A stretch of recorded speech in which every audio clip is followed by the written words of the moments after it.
नमस्कार मित्रांनो, जिंजी किल्ल्याच्या स्थळदर्शनाच्या तिसऱ्या भागात मी आपणा सर्वांचं स्वागत करतो। ह्या स्थळदर्शनाची सुरुवात आपण जिंजी भुईकोटाच्या मोठ्या पसरलेल्या प्रदेशात असणाऱ्या दोन्ही महादरवाजांच्या दर्शनाने केली। त्यापैकी आपण पहिल्या प्रथम जिंजी गावच्या बाजूला असलेला अर्धगोलाकार बुरुजामध्ये अतिशय खुबीने लपवलेला असा हा पॉंडेचेरीचा महादरवाजा पाहिला।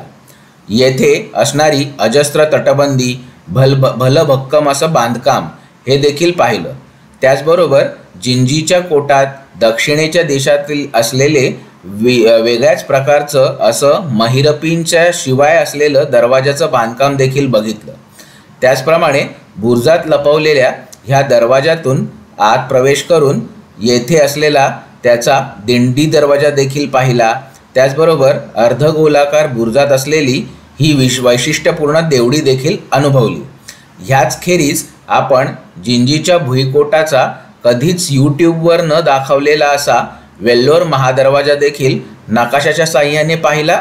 त्याचबरोबर प्रत्यक्षात तेथे जाऊन देखील तुम्हाला सह्याद्री नेचर ट्रेल्स वाहिनीतर्फे आम्ही ह्या अतिशय दुर्मिळ अशा वास्तुविशेषाचं दर्शन घडवलं। हे जे वास्तुविशेष आहेत हे छत्रपती शिवाजी महाराजांच्या अतिशय हुशार अशा चाणाक्ष वास्तुविशारदांनी मराठा वास्तुरचनेचं उदाहरण डोळ्यासमोर ठेवून निर्माण केलेले असण्याची दाट शक्यता आहे। कारण हा संपूर्ण दरवाजा गोमुखी बांधणीच्या रचनेने बांधलेला आहे। अतिशय भव्य असा हा दरवाजा कदाचित प्रथमच यूट्यूबच्या दुनियेमध्ये मराठी समालोचनाद्वारे इतिहासप्रेमी रसिकांच्या समोर आणण्याचा सह्याद्री नेचर ट्रेल्सने प्रयत्न केलेला होता। तर आता येथून आपण किल्ल्याच्या आत शिरूया आणि या किल्ल्याने काय काय आपल्यासमोर दडवून ठेवलेली गुपितं आहेत ती प्रत्यक्ष पाहण्याचा प्रयत्न करूया। वेल्लोरचा हा दरवाजा पाहून परत एकदा आम्ही किल्ल्याच्या आतील भागात आलो आणि पॉंडेचेरी द्वारापाशी येऊन किल्ल्याच्या स्थळदर्शनाची सुरुवात केली। पहिल्या प्रथम पूर्व दिशेला असलेल्या पॉंडेचेरी द्वाराच्या बाजूलाच आपल्याला अतिशय सुंदर असं गोपूर दिसतं। त्यापाठी चंद्रायण दुर्गाचा भव्य असा डोंगर दिसतो। ह्या गोपुरापाशी येऊन आम्ही किल्ल्याच्या स्थळदर्शनाला प्रारंभ केला। हे श्री भगवान वेंकटरमण स्वामी यांचं मंदिर आहे, ज्यांना विष्णूचा अवतार मानलं जातं। अतिशय सुंदर पद्धतीने बांधलेल्या या मंदिराचा जीर्णोद्धार करण्याचं काम सध्या पुरातत्व खात्यातर्फे सुरू आहे। आता आपण ह्या मंदिराची माहिती घेऊया आणि हे मंदिर आतून किती सुंदर दिसतं आणि याची मूर्तिकला कशी आहे ते जाणून घेण्याचा प्रयत्न करूया।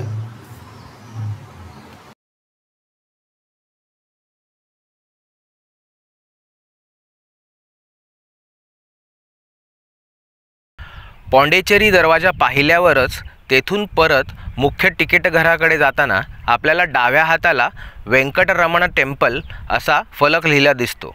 तेथे जेव्हा आपण डाव्या बाजूला वळून आत येतो तेव्हा आपल्याला हे असं भव्य गोपूर दिसतं। ह्याच्याच बाजूला आपण जेव्हा बघतो उजव्या बाजूला चंद्रायण दुर्ग किल्ल्याची तटबंदी भव्य डोंगरावर दिसते। हे जे मंदिर आहे हे आता आपण आत जाऊन बघणार आहोत।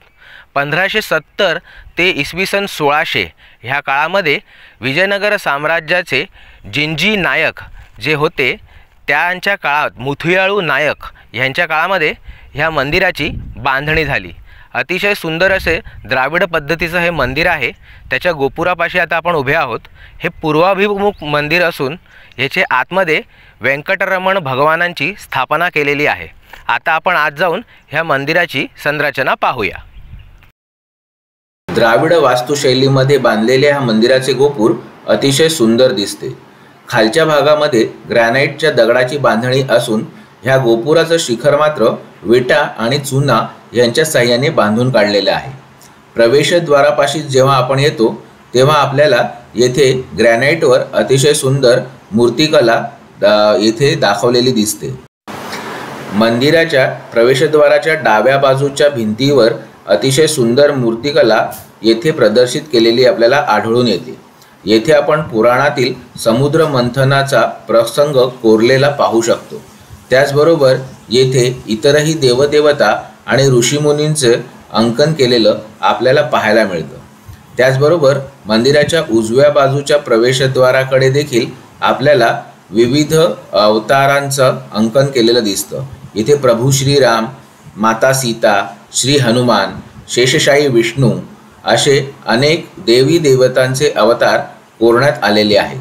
अशा रीतीने दरवाजाचं दर्शन करून आपण जेव्हा उंबरठ्यापाशी येतो तेथे आपलं अनेक सूरसुंदरी द्वारपालिका स्वागत करत असतात। त्यांच्यावर देखील पूर्ण द्वार चौकट अतिशय बारीक बारीक नक्षीकामाने आणि नक्षीकामामध्ये देखील छोट्या छोट्या देवदेवतांच्या मूर्तींनी सजवून काढण्यात आलेली आहे आणि ही सजावट दरवाजाच्या अगदी छपरापर्यंत नेलेली आहे आणि छपरावर देखील आपल्याला येथे पवित्र मूर्तींचं अंकन केलेलं दिसतं। त्याचबरोबर कीर्तिमुखाची देखील स्थापना बरोबर डोक्यावर केलेली दिसते। तेथेच आपल्याला कमलपुष्प देखील अंकित केलेलं आढळून येतं। अशा रीतीने संपूर्ण द्वार चौकट अतिशय सुंदर रीतीने कोरून काढण्यात आलेली आहे आणि त्याला भल्या भक्कम लाकडी दारांचं संरक्षण देखील देण्यात आलेलं आहे। हे सर्व पाहत पाहत आता आपला प्रवेश येथून मंदिराच्या मुख्य प्रांगणामध्ये होणार आहे, पण तत्पूर्वी अशीच एक दुसरी द्वार चौकट देखील आपल्या नजरेस पडते। येथे देखील सूरसुंदरी द्वारपालिकांच्या भूमिकेमध्ये आहे आणि ह्याचबरोबर याही द्वारांची संपूर्ण चौकट वेगवेगळ्या देवतांच्या मूर्तींनी अंकित करण्यात आलेली आहे आणि जसं बाहेरच्या बाजूनी मूर्तिकला होती तशीच मूर्तिकला वरच्या बाजूने दाखवून येथून आपण शेवटी मंदिराच्या प्रांगणामध्ये प्रवेश करतो। येथून पुढील स्थलदर्शन करण्यापूर्वी आता आपण छत्रपती शिवाजी महाराजांच्या इतिहासाच्या पानामध्ये प्रवेश करूया। तर मित्रांनो, इतिहासाचा कालपट तपासून पाहताना छत्रपती शिवाजी महाराजांनी दक्षिण दिग्विजयाची सुरुवात का केली ह्याची तत्कालीन राजकीय व जिओपॉलिटिकल लष्करी दृष्टीची कारणं आपण मागील भागात तपासून पाहिली। आता ह्या भागात छत्रपती शिवाजी महाराजांचा दैदिप्यमान पराक्रमाचा इतिहास आपण पाहणार आहोत। 6 ऑक्टोबर 1676 रोजी छत्रपती शिवाजी महाराजांनी दक्षिण दिग्विजय मोहिमेला सुरुवात केली। 40,000 पायदळ, 20,000 घोडदळ आणि बाजी सर्जेराव जेधे, मानाजी मोरे, धनाजी जाधव, नागोजी जेधे, आनंदराव मकाजी, सोनजी नाईक बंकी, बाळाजी आवजी चिटणीस, रघुनाथ पंत हणमंते अशा सरदारांसह छत्रपती शिवाजी महाराज दक्षिण दिग्विजयाला निघाले। 1676च्या मार्च महिन्यात छत्रपती शिवाजी महाराज व कुतुबशहा अबुल हसन तानाशाह यांची गोवळकोंड्याला भेट यशस्वी झाली। मराठे आणि कुतुबशहा यांच्यामध्ये तह झाला। कर्नाटकातील काही प्रदेश कुतुबशहाला देण्याच्या अटीवर कुतुबशहाने स्वतःचे सैन्य, तोफखाना व रसद पुरवठा छत्रपती शिवाजी महाराजांना देण्याचा करार केला। 1677च्या मे महिन्यामध्ये मराठी फौजा जिंजीच्या पंचक्रोशीमध्ये येऊन पोहोचल्या। 1677च्या सुरुवातीला विजापूर दरबारात दखनी गटाचा नेता वजीर सिद्दी खवासखानाचा खून झाला होता व पठाणी पक्ष प्रबळ झाला होता। जिंजीचा किल्लेदार नासिर मुहम्मद हा या खवासखान वजीराचा भाऊ होता, त्यामुळे त्याला जिंजी किल्ला देखील पठाण पक्षापैकी कोणीतरी बळकावेल याची सतत धास्ती वाटत होती। त्यापेक्षा नासिर मुहम्मद हा किल्ला शत्रू कुतुबशहाला द्यायला देखील तयार झाला होता, पण भावाला मारणाऱ्यांच्या गटात त्याला आपला किल्ला जाऊ द्यायचा नव्हता। त्याच्या ह्या मनस्थितीचा छत्रपती शिवाजी महाराज अचूक फायदा घेतात। मराठा अधिकारी त्याच्याकडे दूत म्हणून जातात आणि त्याला किल्ला ताब्यात देण्याविषयी समजावतात, त्याचे फायदे समजावून देतात।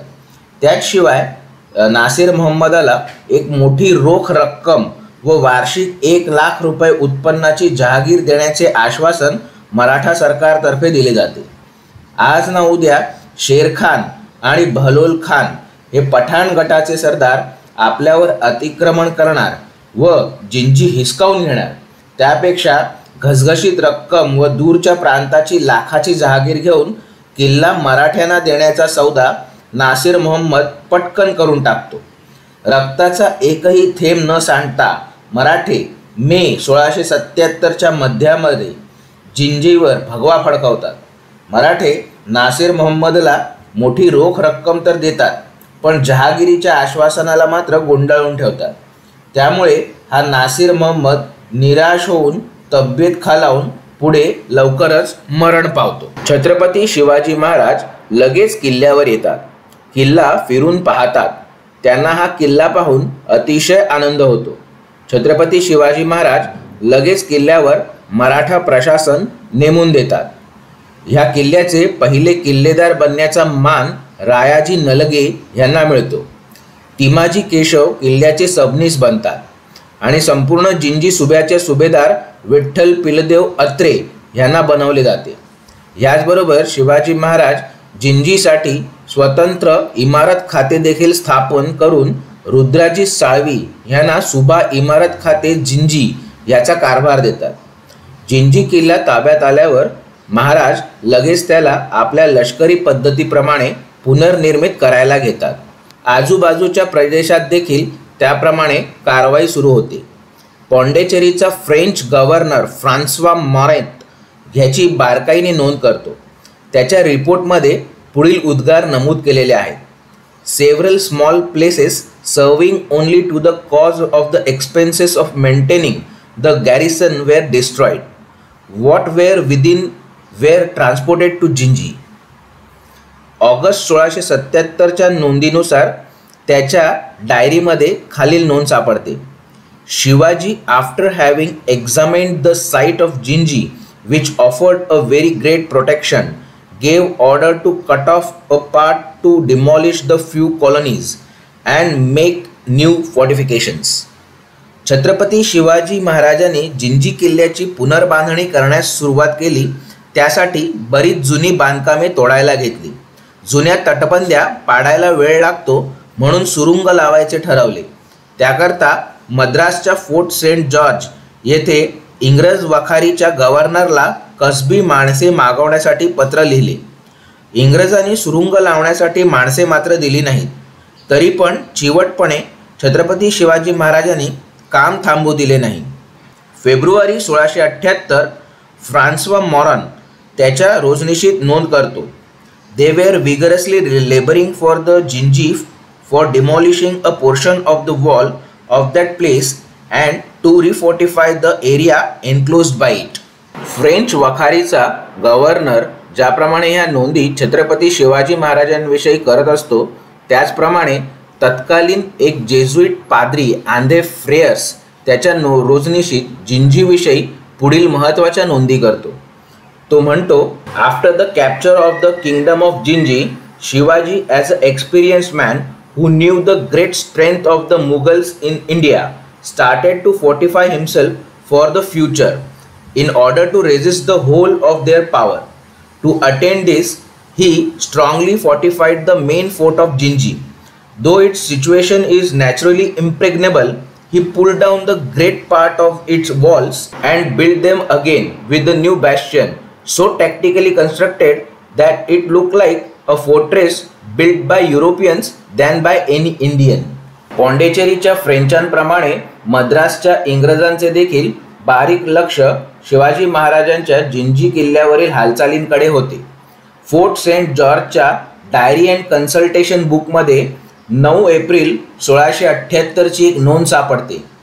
Santaji Bhosale with his army return to Gingee castle, great part of which is very strongly rebuild since Shivaji took it, and there is a great store of a grain, all things necessary for a long siege already laid in. अशा रीतीने श्रीमंत छत्रपती शिवाजी महाराजांनी जिंजीचा किल्ला कसा जिंकला हे पाहून झाल्यावर आता आपण परत स्थलदर्शनाकडे वळूया. मागे आपण ह्या मंदिराच्या प्रांगणात प्रवेश केलेला. येथे येता क्षणीच आपल्याला डाव्या हाताला विशाल असा ग्रॅनाइटचा हा दगडी खांबांनी सजवलेला मंडप दिसतो. याच्या मधोमध आपल्याला मुख्य प्लॅटफॉर्म पण दिसतो, जेथे पहिल्यांदी धार्मिक विधी आणि लग्नविधी होत असत. तुम्ही बघू शकता की अतिशय सुंदर असा फक्त ग्रॅनाइटचा हा मंडप आहे. याच्या छतावर देखील अजस्त्र अशा लांबलचक ग्रॅनाइटच्या शिलाखंडांनी छप्पर तयार करण्यात आलेले आहे। दक्षिण देशातल्या सर्वच मंदिरामध्ये आपल्याला असे मंडप आढळतात। असा सजवलेला मंडप आपण मागे वेल्लोरच्या जळकंठेश्वर मंदिरात सुद्धा बघितलेला होता। ह्याला कल्याण मंडप असं म्हटलं जातं। ह्याच्या बाजूलाच मंदिराचं मुख्य प्रवेशद्वाराचं राजगोपुरम आपण पाहू शकतो। ह्या मंदिराला अतिशय भव्य विस्तीर्ण असं प्राकार लाभलेलं आहे। कल्याण मंडपाच्या पुढेच आपल्याला विविध मंडप दिसत राहतात। कल्याण मंडपाच्या पुढे जो मंडप आता आपण पाहतोय तो यज्ञ मंडपाचा भाग आहे। मंदिरातल्या वास्तुशास्त्राप्रमाणे सर्व जे धार्मिक कामासाठी जरुरी असणाऱ्या इमारती आहेत ते आपण ह्या श्री व्यंकटरमण भगवानांच्या मंदिरात पाहू शकतो। ह्या यज्ञ मंडपाच्या शेजारी एक छोटा कल्याण मंडप देखील आहे। यज्ञ मंडपाच्या मुख्य मधोमध आपण यज्ञवेदी पाहू शकतो, जेथे यज्ञाची धार्मिक क्रिया जुन्या काळी केली जात असे। येथूनच समोर पाहिल्या क्षणी आपल्याला मंदिराच्या दुसऱ्या प्राकाराचं द्वार दिसते। येथे ह्या दरवाजावर देखील छोट्या गोपुराची रचना करण्यात आलेली आहे। आता अशा रीतीने यज्ञ मंडप आणि कल्याण मंडप पाहिल्यावर आपण ह्या दुसऱ्या प्राकारातनं मंदिराच्या अंतर्गत भागामध्ये प्रवेश करूया। हे अतिशय प्राचीन म्हणजे साधारणपणे 500 ते 600 वर्ष जुनं मंदिर असल्यामुळे हिंदू धर्म वास्तुशास्त्रानुसार मंदिराचे जे जे भाग आहेत ते आपण येथे पाहू शकतो। आतील प्राकारात आल्या क्षणी आपल्याला 2 मोठी तुळशी वृंदावनं दिसतात, कारण भगवान व्यंकटरमण स्वामी हे विष्णूचा अवतार समजले गेल्यामुळे त्यांना प्रिय असणारी तुळस आपल्याला ह्या मंदिरात पाहायला मिळते। येथे मंदिराच्या मुख्य इमारतीसमोर आपण मंदिराच्या बाह्य सभागृहामध्ये प्रवेश करत आहोत। बाह्य सभागृहात देखील आपल्याला एक गर्भगृह दिसतं, ज्याच्यामध्ये मूर्ती नाही आहे ही, आणि त्याचबरोबर मुख्य मंदिरात प्रवेश करताना आपल्याला जय आणि विजय यांच्या अतिशय सुंदर कारागिरीने सजवलेल्या मूर्ती दिसतात। आता आपण बाह्य सभागृहातनं अंतर्गत सभागृहामध्ये प्रवेश करत आहोत। येथे आपल्याला जिंजीच्या किल्ल्यामध्ये ह्या मंदिरात फारशी कधी गर्दी दिसत नाही, कारण का हे फारच कोपऱ्यामध्ये आहे। तर मी विनंती करीन की भगवान व्यंकटरमण स्वामींचं दर्शन करण्यासाठी तुम्ही येथे जरूर या। मधोमध येथे महाविष्णू आणि त्याच्या बाजूला भूदेवी आणि श्रीदेवी अशा देवतांच्या स्थापना केलेली आहे। त्याचसोबत गर्भगृहामध्ये भगवान श्री विष्णू यांचे वाहन गरुड यांची देखील स्थापना केलेली आहे। अशा रीतीने व्यंकटरमण स्वामी भगवानांचे दर्शन घेऊन आम्ही मंदिर प्रदक्षिणेला सुरुवात केली। येथे मंदिरातील एक सेवेकरी आमच्यासोबत आम्हाला मंदिर दाखवण्यासाठी देखील आले होते। अर्थात त्यांना हिंदी किंवा इंग्लिश याच्यापैकी कुठलीच भाषा येत नसल्यामुळे आम्ही केवळ जुजबी शब्दसंग्रहाच्या आधारे त्यांच्यासोबत मंदिर दर्शनाचा प्रयत्न केला। त्यांनी आम्हाला येथे बऱ्याच वेगळ्या प्रकारच्या मूर्ती दाखवल्या, जसे की आपल्याला सगळ्यात वरची ही मूर्ती दिसते, ही नक्की कुठली आहे हे सांगता येणं तर आम्हाला आमच्या अल्पज्ञानामुळे शक्य नाही। कोणाला जर ठाऊक असेल तर त्यांनी नक्की आमची मदत करावी। त्यांच्याबरोबर फिरताना येथे मंदिराच्या प्रदक्षिणा मार्गामध्ये असलेल्या ओसऱ्या आम्ही पाहिल्या आणि त्याचबरोबर ह्या ओसऱ्यांमध्ये असलेलं श्री भगवान गरुडाचं एक वेगळं मंदिर देखील आम्ही पाहिलं।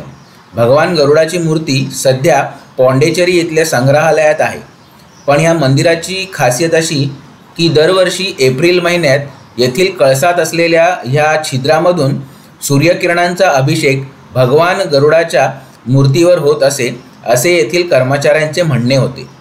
याच्याच पुढे प्रदक्षिणा मार्गामध्ये फिरताना आम्हाला बरीच छोटी छोटी देवालये दिसली, पण या सर्वांमध्येच मूर्ती नव्हत्या। काही मूर्ती बाहेर होत्या, जसे की भगवान व्यंकटरमण आणि लक्ष्मी यांची मूर्ती येथे अशी कोनाड्यामध्ये स्थानापन्न केली गेलेली आहे। याचबरोबर येथे पुढे आपल्याला विष्णूचा नृसिंह अवतार देखील पाहायला मिळतो।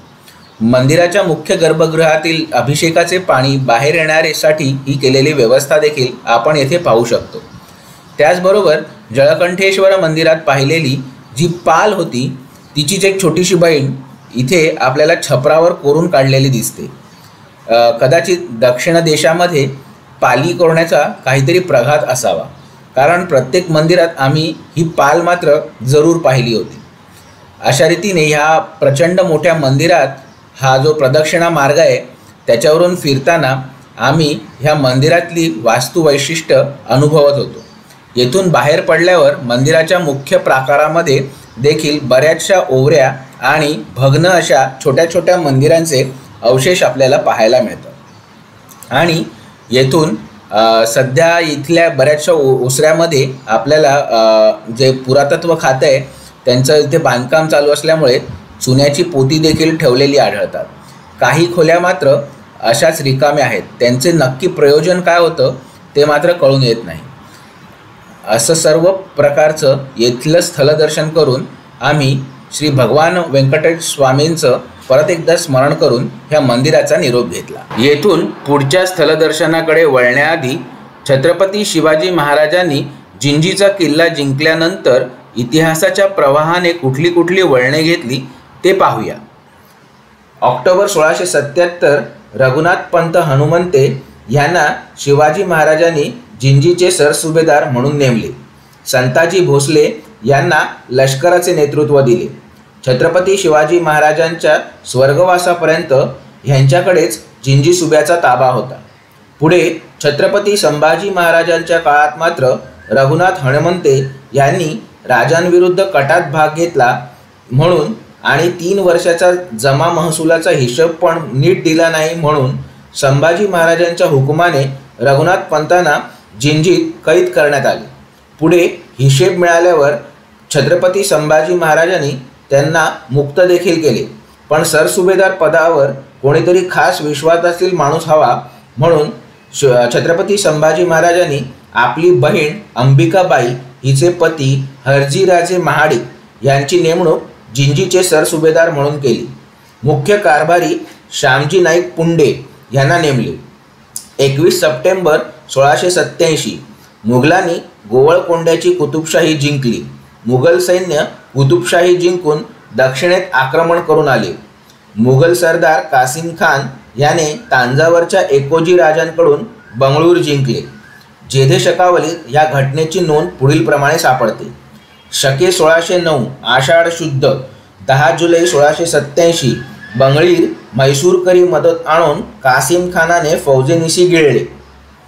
ह्यानंतर मुघलांनी कुतुबशाही सीमावर्ती भाग व दक्षिणच्या हिंदू पाळागारांची राज्य व जिंजीच्या मराठा सीमेलगत हमल्यांचे सत्र सुरू केले। हरजी राजे महाडिक, किसोपंत, दादाजी गोपा हे स्वराज्याचे सरदार मुघलांना थोपवून धरायचा प्रयत्न करू लागले। सगळीकडे अफरातफरी माजली। 30 सप्टेंबर 1688 मद्रासच्या सेंट जॉर्जच्या इंग्रज वखारीतून लंडनला गेलेला रिपोर्ट हेच सांगतो।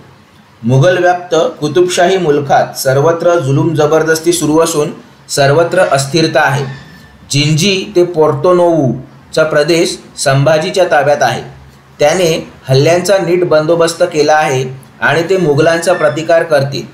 मुघलांनी आपल्या फौजा हिंदू पाळेगारांच्या विशेषतः संभाजीचा नाश करण्यासाठी पाठवल्या आहेत। याच सुमारास दक्षिणच्या या भागामध्ये सर्वच परकीय व्यापाऱ्यांना आता लवकरच मुघल आणि मराठे यांच्यात झुंबाझुंबी सुरू होणार आणि प्रचंड युद्धाला तोंड फुटणार हे कळून आले। त्यामुळे त्यांच्या व्यापाराच्या सुरक्षिततेसाठी सगळेच परकीय व्यापारी चिंतित झाले। त्याच्याचमुळे पॉंडेचेरीच्या फ्रेंच गव्हर्नरने पॉंडेचेरी वखारीला तटबंदी घालायचा प्रयत्न केला, पण पॉंडेचेरी मराठा सार्वभौमत्वाखाली होते व छत्रपती शिवाजी महाराजांचे राज्यकारभार तत्वाप्रमाणे कुठल्याही फिरंगी कंपनीला वखारीला तटबंदी घालण्याची परवानगी नव्हती। त्यामुळे फ्रेंच वकील जिंजीला मराठा कारभारी तिमाजी केशव याला भेटण्यास आला व युद्ध परिस्थितीत अपवादात्मक खास बाब म्हणून तटबंदीची परवानगी मागू लागला। तिमाजी केशवने 5000 चक्र, 1 चक्र म्हणजे 1 रुपया 12 आणे असा दर आकारून फ्रेंचांना तटबंदी बांधायची परवानगी दिली, पण तट आणि बुरुजांची उंची मराठे ठरवतील व या बांधकामावर मराठा अधिकारी निरीक्षक राहतील अशा अटी घातल्या. म्हणजे तुम्हाला जाणवते का मित्रांनो, पॉंडिचेरी शहराची तटबंदी कशी आणि किती उभारायची हे मराठे फ्रेंच सरकारला ठरवून देत होते. इतकी मराठ्यांची ताकद दक्षिणच्या या भागावर होती. याच्या पुढे 9 जानेवारी 1689 पॉंडिचेरी वखारीला तटबंदीच्या परवानगीची सनद जिंजीवरून जारी केली गेली. 1 फेब्रुवारी 1689 छत्रपती संभाजी महाराजांना घातपाताने कैद झाली. 11 मार्च 1689 छत्रपती संभाजी महाराजांचा औरंगजेबाने अतिशय घातकी पद्धतीने खून केला. याच दरम्यान हर्जीराजे महाडिक देखील बरेच आजारी पडले होते. जेव्हा छत्रपती संभाजी महाराजांच्या दख्खनमध्ये खून झाला त्याच दरम्यान दक्षिणचे सरसुभेदार हर्जीराजे महाडिक जिंजीवरून मराठ्यांचे राज्य सांभाळत होते. शके 1611 अश्विन वद्य एकादशी म्हणजेच 29 सप्टेंबर 1689 ह्या दिवशी हर्जीराजे महाडिकांचा स्वर्गवास झाला. हर्जीराजे 8 वर्ष जिंजीचे सरसुभेदार होते. त्या काळात त्यांनी स्वराज्य राखलेच नाही तर वाढवले देखील. मदुराई व म्हैसूर नायकांचा पराभव केला. कुतुबशाही मोडल्यावर त्यांचा मुलूक मुघलांनी गिळण्याआधीच स्वराज्यासाठी मिळवला. पूर्व किनाऱ्यावरील डच, इंग्रज, फ्रेंच या चळवळ्यांना नियंत्रणात राखले. मुख्य म्हणजे रयतेची काळजी घेतल्याने त्यांना मराठा राज्य आपले वाटू लागले. छत्रपतींच्या या नव्या पिढीने तामिळनाडूचे हे स्वराज्य राखले, समृद्ध केले. त्याचाच फायदा पुढे छत्रपती राजाराम साहेबांना नक्कीच झाला. तर अशा रीतीने छत्रपती शिवाजी महाराजांपासून ते छत्रपती संभाजी महाराजांपर्यंत जिंजीच्या बाबत घडलेला मराठा इतिहास आपण पाहिला व स्थळदर्शन करत करत आता आपण राजगिरीच्या भुईकोटाच्या आतल्या तटबंदीच्या मुख्य प्रवेशद्वारापाशी आलो आहोत. मित्रांनो, आता आपल्याला पाठी जो दिसतोय तो राजगिरीचा मुख्य बालेकिल्ला आहे. आता आपण तिकीट घराच्या इथूनच आपण प्रवेश करणार आहोत. प्रवेश करण्यापूर्वी आपल्याला काही महत्त्वाच्या स्थळदर्शन मी तुम्हाला दाखवू इच्छितो. राजगिरी किल्ल्याच्या खालतीसुद्धा जसं दौलताबाद किंवा देवगिरीच्या किल्ल्याच्या आतमध्ये काळा कोट होता, वेगवेगळ्या तटबंद्याच्या घेरे होते, तसंच इथे आतमध्ये हे अंतर्गत तटबंदींचे घेरे आहेत. त्याचं राजगिरी किल्ल्याचं हे पहिलं मुख्यद्वार, अशी दारांची पूर्ण साखळीच तिथे वरपर्यंत पोहोचेपर्यंत आपल्याला आता पाहायला मिळेल. आता हे द्वार क्रमांक 1 आहे. ह्या द्वार क्रमांक 1च्या समोर तुम्हाला येथे कोरड्या खंदकाची रचना दिसते. तुम्ही बघू शकता संपूर्ण तटबंदीच्या पुढे खंदकाची रचना करण्यात आलेली आहे. त्याचबरोबर आर्किओलॉजी सर्वे ऑफ इंडियाने येथे जिंजी किल्ल्याच्या माहितीसाठीचा इथे फलक कोरून काढण्यात आलेला आहे. आणि ह्याच येथे तुम्हाला तिकीट घर दिसेल. तिकीट घराजवळ केवळ एकमेव येथे तुम्हाला थंड पाण्याची किंवा जर मला शीतपेय हवे असतील तर ते मिळण्याची व्यवस्था आहे. याच्या पुढे संपूर्ण जिंजी किल्ल्यामध्ये अजिबात पाण्याची व्यवस्था नाही. त्यामुळे मी सगळ्यांना विनंती करीन, हा प्रचंड उन्हाचा प्रदेश आहे. इथे तुम्ही अगदी जरी फेब्रुवारी महिन्यात आलात तरी कडाक्याचं ऊन पडतं आणि पाणी पुरत नाही. त्यामुळे तुम्ही जे काय सामान आणाल त्याच्यात मिनिमम जर 2-3 जण असाल तर 5 ते 6 लिटर पाण्याची व्यवस्था करा आणि मगच आत शिरा, नाहीतर तुम्हाला खूप हाल होतील, कारण इथे पाण्याची व्यवस्था नाही आहे. तर अशा रीतीने आपल्याला येथे संपूर्ण आपण या स्थळाचं अवलोकन केलं. आता आपण आतमध्ये जाऊन या द्वाराची रचना कशी आहे ते पाहूया. किल्ल्यात प्रवेश करण्यापूर्वीच येथे आपल्याला पुरातत्व खात्याने धातूच्या प्लेट्सवर लावलेली माहिती वाचायला मिळते. येथे अतिशय उत्तम रीतीने इंग्रजी, हिंदी आणि तमिळ भाषेत या किल्ल्याची माहिती पुरातत्व खात्याने प्रदर्शित केलेली आहे.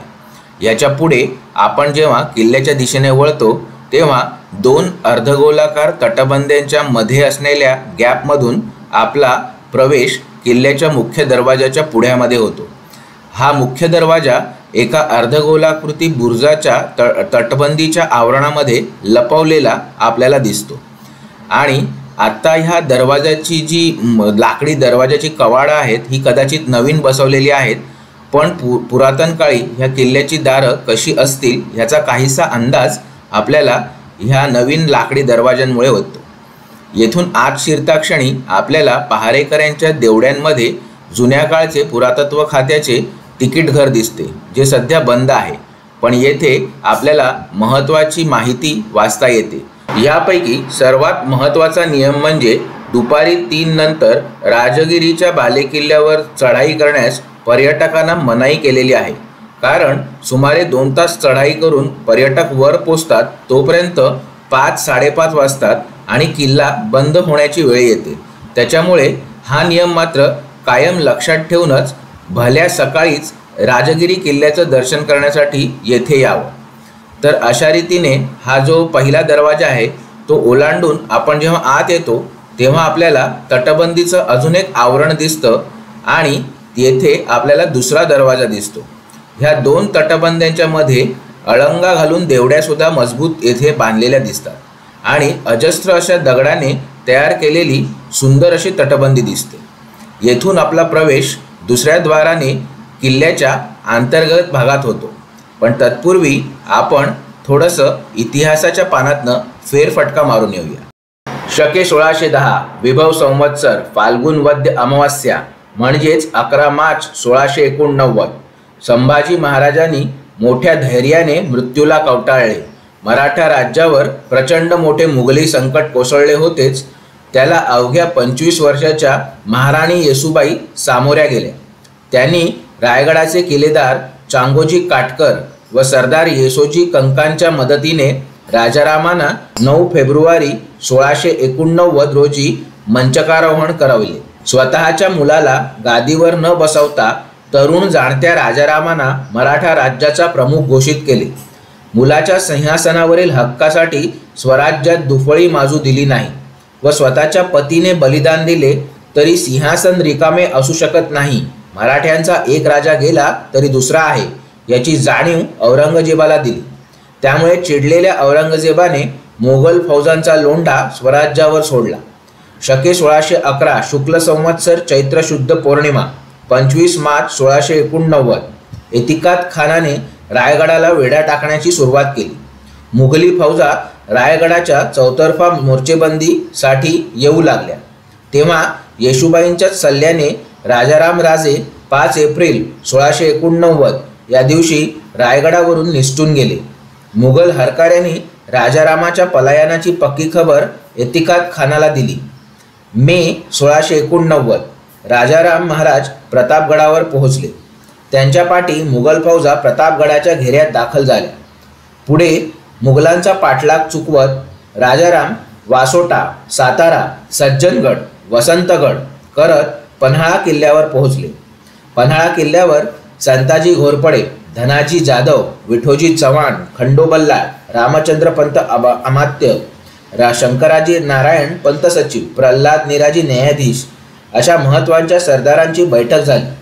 त्यात सर्वानुमते असे ठरले की मुघलांचा दबाव कमी करण्यासाठी छत्रपती शिवाजी महाराजांच्या रचनेनुसारच राजारामांनी जिंजीच्या किल्ल्याचा आश्रय घ्यावा। उर्वरित मराठा सरदारांनी दख्खनमध्ये झुंज घ्यावी। कर्नाटकात राजारामांनी स्वराज्य सांभाळावे। ह्याच बेताप्रमाणे 26 सप्टेंबर 1689 राजाराम महाराज पन्हाळ्यावरून रवाना झाले। राजारामांचा पन्हाळा ते जिंजी प्रवास हा इतिहासाचे एक फारच थरारक प्रकरण आहे। तो एक स्वतंत्र विषय असल्याने ते कसे झाले, कुठे राहिले, त्यांच्या कुठल्या साथीदारांनी काय काय दिव्य केले हे आपण राजारामांचा थरारक प्रवास या भविष्यात कधीतरी जमले तर खास व्हिडिओ मालिकेतून हा इतिहास पाहूया। पण जिंजीचा इतिहास पाहायला जाताना मात्र छत्रपती शिवाजी महाराजांच्या दूरदृष्टीमुळे त्यांनी ताब्यात घेऊन ठेवलेल्या जिंजीच्या किल्ल्याच्या आश्रयाला राजाराम महाराज प्रचंड खडतर प्रवास करून 2 जानेवारी 1689 या दिवशी पोहोचले। ह्याच दरम्यान राजांच्या प्रवासात त्यांच्या कैदेच्या मृत्यूच्या प्रचंड उलटसुलट अफवा दख्खनमध्ये पोहोचत होत्या। पक्की बातमी काही कळत नव्हती, तशी ती कळण्याचा मार्गच नव्हता, कारण वाटेत सर्वत्र मुघलांची बजबजपुरी माजली होती। त्यामुळे विश्वासू हरकारे जिंजी ते रायगड असा प्रवास करणं हे जवळपास अशक्यप्राय होतं आणि कम्युनिकेशनची नक्कीच कुठली व्यवस्था नसल्यामुळे सगळ्याच प्रदेशामध्ये अफवानं ऊत आलेला. त्यामुळे रायगडावर येसुबाई सरकारांची मनस्थिती द्विधा झाली. त्यांना नक्की राजारामांच्या ख्यालीखुशालीची बातमीच कळेना. म्हणून शेवटी त्यांनी एतिकत खानाशी बोलणी सुरू केली व 19 ऑक्टोबर 1689 रोजी रायगड मुघल ताब्यात दिला आणि त्या बदल्यात बालराजे आणि येसुबाई मुघलांच्या राजकैदी बनल्या. औरंगजेबाने एतिकात खानाला रोख 30,000 रुपये, खिलत घोडा आणि 3,000 मनसबदारी आणि जुल्फिकार खान बहादूर असा किताब दिला. 4 नोव्हेंबर 1689 रायगडाचे नाव इस्लामगड झाले. अशा रीतीने रायगड जरी पडला तरी मराठा राज्याच्या रक्षणाची जबाबदारी जिंजी किल्ल्याने आपल्या समर्थ बाहूंनी तोलून धरली. चला आता आपण परत ह्याच किल्ल्याच्या स्थळदर्शनाकडे वळूया. मित्रांनो, आपण पहिलं राजगिरीचं द्वार बघितलं, जे राजगिरीच्या भुईकोटाचं मुख्य द्वार आहे. येथे प्रचंड गुंतागुंतीची रचना केलेली दिसते. जशी रचना आपल्याला महाराष्ट्रात केवळ देवगिरीच्या किल्ल्यात आढळते. ह्या दोन दुर्गात प्रचंड साधर्म्य आपल्याला येथे ह्या निमित्ताने पाहायला मिळते. आता आपण बघतोय हे राजगिरी किल्ल्याचं दुसरं द्वार आहे, जे भुईकोटातच आहे. येथे अजूनही ही जुनी द्वारं बऱ्यापैकी रंगरंगोटी करून पुरातत्व खात्याने सांभाळण्याचा प्रयत्न केलेला आहे. इथे आपल्याला देवड्या दिसतात नेहमीप्रमाणे. त्याचबरोबर हा जो चौकोनी प्रदेश आहे ह्याला रणमंडळ म्हणतात, जेथे तुम्हाला चौतर्फा तटबंदीने पूर्ण बंदिस्त केलेलं प्रांगण दिसतं. यदाकदाचित शत्रूने जर हे दुसरं दार जरी फोडलं तरी त्याला तिसऱ्या दारामध्ये प्रवेश करण्यापूर्वी येथे कोंडता यावे अशी रचना होती. ह्या रणमंडळात आता आर्किओलॉजी सर्वे ऑफ इंडियाने छोटंसं ओपन एअर म्युझियम तयार केलेले आहे.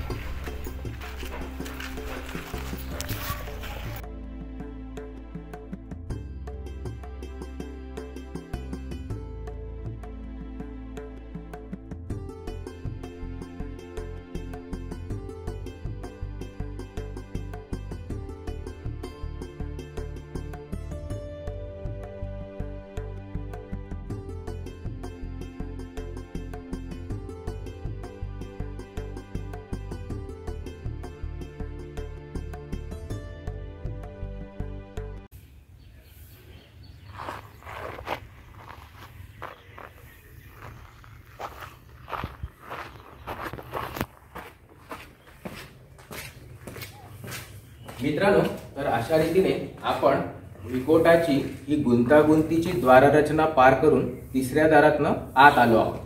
जेव्हा तुम्ही येथे बघता तेव्हा तुम्हाला येथे उंचावर बुरुजाची रचना केलेली दिसते. अशी नळदुर्गामध्ये उपळी बुरुजाची रचना आहे, तशीच काहीशी उंचावर रचलेल्या ह्या बुरुजाची रचना आहे. ह्याच्या वरून आपल्याला तिन्ही दारांच्या गुंतागुंतीच्या रचनेला निरीक्षण करता येतं.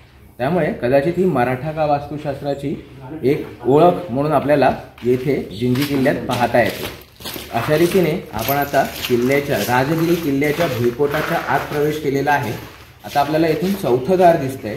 हे मूळचं असून कदाचित अर्कॉट नवाबांच्या शासनकाळाच्या वेळेला बांधण्यात आलेलं हे दार आहे. तर अशा रीतीने इथून मार्गक्रमण करूया. तिसऱ्या क्रमांकाच्या महाद्वारातनं आत शिरता क्षणीच आपल्याला उजव्या बाजूला अतिशय भव्य असा 20 ते 25 फूट उंच आणि तितकाच रुंद दगडी जोत्याचा चौथरा दिसतो. हा चौथरा नक्की कशासाठी वापरात होता हे मात्र इतिहासकारांना अजूनही नीट समजले नाही. याच्याच पुढे चौथ्या क्रमांकाचा दरवाजा लागतो व आपला प्रवेश राजगिरीच्या भुईकोटाच्या मुख्य अंतर्गत भागामध्ये होतो. येथून जेव्हा आपण आत जातो तेव्हा आपल्या डाव्या बाजूला अनेक घरांचे किंवा कार्यालयांचे उद्ध्वस्त अवशेष दिसतात आणि पाठी उपळी बुरुजासारखा असलेला सुट्टा बुरुज देखील दिसतो. अशा रीतीने इतिहासाचे हे अवशेष पाहत पाहत पुढे जाताना आपल्याला उजव्या बाजूला कल्याण महाल ही राजगिरीच्या भुईकोटात असलेली अतिशय सुंदर राजवाड्याची वास्तू दिसत राहते. हा कल्याण महाल आपण ह्या जिंजीच्या स्थलदर्शनात विशेष भागामध्ये पाहणार आहोत. येथून पुढे चालत जाताना आपल्याला चंद्रायण दुर्गाच्या बाजूला असलेले वेगवेगळे अवशेष दिसतात आणि राजगिरीच्या मुख्य भुईकोटाच्या अंतर्गत प्रांगणामध्ये आपला प्रवेश होतो. येथे वेगवेगळ्या इमारतींची रेलचेल आपल्याला पाहायला मिळते. ह्या अजस्त्र वडाच्या झाडांच्या आजूबाजूला बरेचसे ऐतिहासिक अवशेष जसे की हत्ती तलाव, हत्तीशाळा, घोड्यांची पागा, राजवाडा, सिंहासन आणि राजगिरीच्या डोंगरी बाले किल्ल्याकडे जाणारा मार्ग, त्याचबरोबर प्रचंड मोठी अशी व्यायामशाळा आणि धान्याचे कोठार असे विविध ऐतिहासिक अवशेष पसरलेले आहेत. तर आता येथपर्यंत आपण येऊन पोहोचलो आहोत. याच्या पुढे आपण ह्या इकडच्या छोट्या छोट्या ऐतिहासिक स्थळांकडे न जाता सरळ बाली किल्ल्यावर पुढच्या भागामध्ये जाणार आहोत. तुम्हाला हा व्हिडिओ कसा वाटला ते तुमच्या प्रतिक्रियांद्वारे आम्हाला नक्की कळवा. व्हिडिओ आवडला असल्यास आपल्या परिवाराला, मित्रांना आवर्जून फॉरवर्ड करा व मराठ्यांनी महाराष्ट्राबाहेर केलेल्या ह्या पराक्रमाचा इतिहास सर्वांपर्यंत पोहोचवण्यासाठी आम्हाला मदत करा. छत्रपती शिवाजी महाराजांच्या दक्षिण दिग्विजयातील आणि मराठा साम्राज्याच्या तामिळनाडूमधील पुढच्या पाऊलखुणांचे नवे भाग पाहण्यासाठी आमचे चॅनल नक्की सबस्क्राईब करा ही नम्र विनंती. पुढील भागात लवकरच पुन्हा भेटूया. धन्यवाद.